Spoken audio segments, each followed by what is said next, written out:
小时候风靡市场的巧克力派，那叫一个好吃，长大后很少买过。那今天咱们就自己做，准备2个鸡蛋，盛鸡蛋的容器一定要无油无水，否则会影响蛋清的搅打。再把蛋黄分离出来，放在一边备用。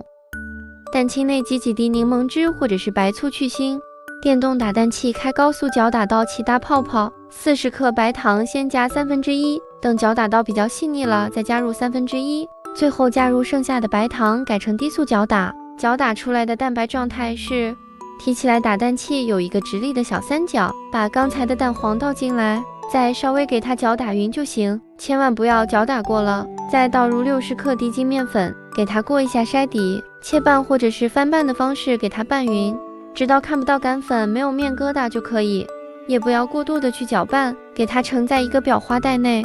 垂直着挤在铺了油纸的烤盘内，尽量的往高了挤，因为它会自己摊下来。面糊直径大概5公分左右，稍微给它震2下，上下火165度放中层烤15分钟左右，一定要根据自己家烤箱情况做适当调整。烤好后稍微晾凉，把它全部翻过来，一共烤了12块，取6块蛋糕，买一个上边放1块棉花糖，拿到烤箱里边180度烤1分钟，是为了让棉花糖变软。烤好后要立马拿出来，在上边再盖上1层蛋糕，拿起来稍微给它挤一下，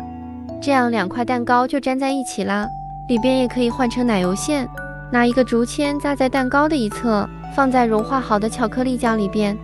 我一共用了150克的巧克力，有沾不到巧克力的地方用勺子淋在上边。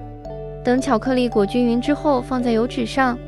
过个半小时，表面的巧克力就凝固住了，我们的巧克力派就做好啦。